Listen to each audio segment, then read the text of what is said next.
The Forgotten Screams of Old Mill Road. Part 1, The Echo in the Fog. They said no one ever willingly walked down Old Mill Road after dark, but Claire Bennett wasn't one to heed local legends. A budding journalist fresh out of college, she had come to the sleepy town of Black Hollow to chase stories. The tale of the abandoned mill, where dozens had vanished over decades, seemed like the perfect headline. Armed with a flashlight and her recorder, Claire stood at the road's edge, her breath visible in the frigid air. "Nothing to be afraid of," she muttered, clutching her leather jacket tighter. The townsfolk's warnings played on repeat in her mind. "You'll hear them before you see them, the screams of those who never left."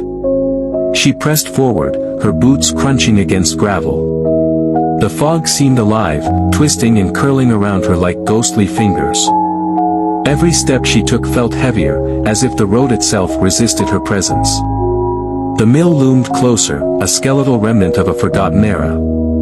Its wooden planks groaned in the wind, and the faded sign above the door creaked on rusted hinges. Claire hesitated, her heart hammering against her ribs.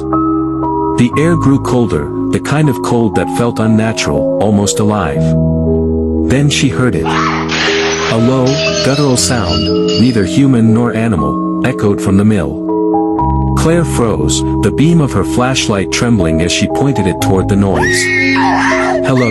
she called out, her voice betraying her nerves. Silence. Taking a deep breath, she stepped closer, pushing open the heavy wooden door. It creaked loudly, the sound reverberating through the cavernous space inside. The smell of damp wood and decay assaulted her senses. The interior was a chaotic mix of rotting machinery and shadows that seemed to shift when she wasn't looking. She clicked on her recorder. Claire Bennett, Black Hollow Gazette. "I'm inside the old mill. It's eerily quiet, but..." Her sentence was cut short by another scream, this one louder, more distinct. It was a woman's voice, filled with agony and despair, echoing from deep within the mill.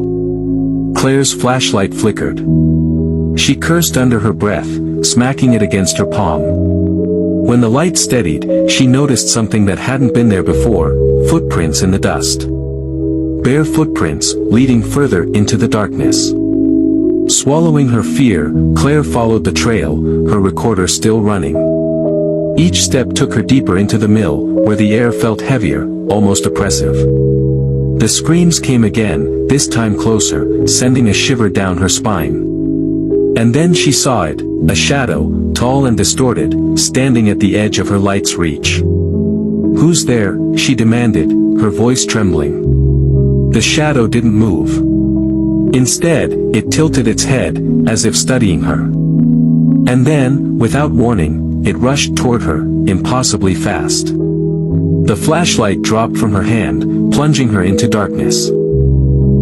All that remained was the sound of Claire's panicked breathing, and the deafening, otherworldly scream that followed.